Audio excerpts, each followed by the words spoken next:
Just 30 seconds silence for the departed souls.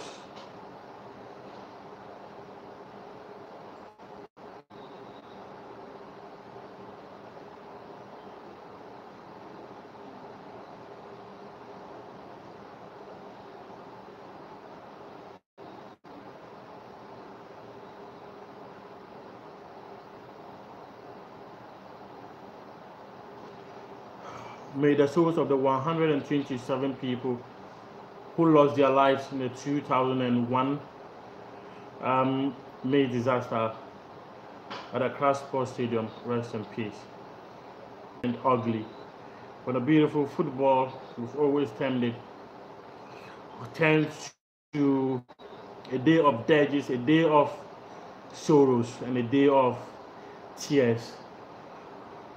People who had thronged to the Accra Sports Stadium to support Hearts of Oak and Asante Kotoko, some of them did not return home due to a crowd violence that led to the death of 127 people.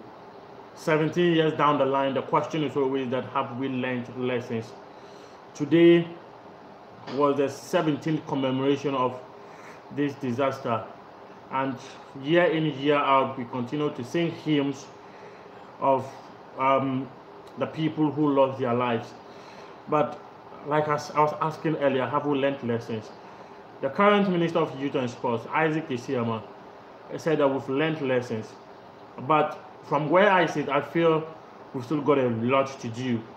As a country that claim we are a football nation, we should grow beyond the state where people continue to be violent at the stadia.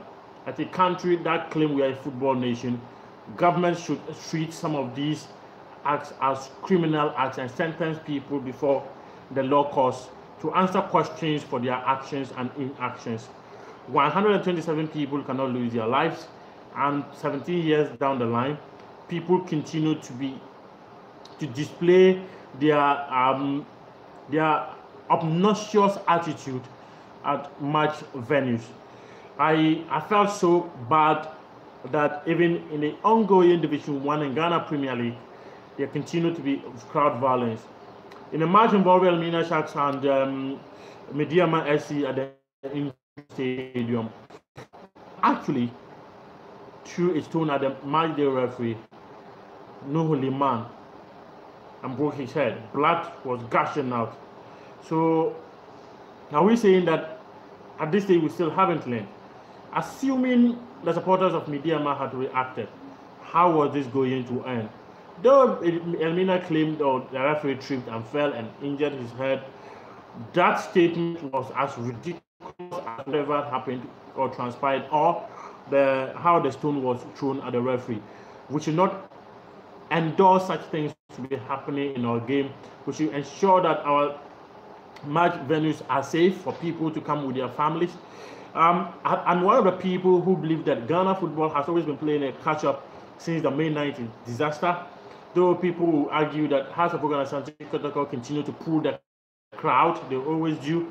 But if someone who was there that day will tell you that when after the rain the clouds were dark, the sun came out briefly and went back, the trees went dead, but the buildings were alive, and even you could hear a coin fall on the street that very afternoon, that fateful afternoon, where some people lost their lives. It is a story not worth telling, but it is a story worth educating ourselves about. We should learn from our past and grow to understand that football has got three things: you either lose, you win, or you draw. Take results as they come your way. Well, someone will tell you that, how would you feel if a contentious referee decision put your team at the losing side? But don't forget that that similar contentious decision could also go in your favor. Football is supposed to unify us and not divide us. Football is supposed to put smiles in our faces and not sorrows. Football is supposed to bring us together to one venue to enjoy ourselves, but not to end up singing songs of dirges. Football, let's continue to educate ourselves about what the game is.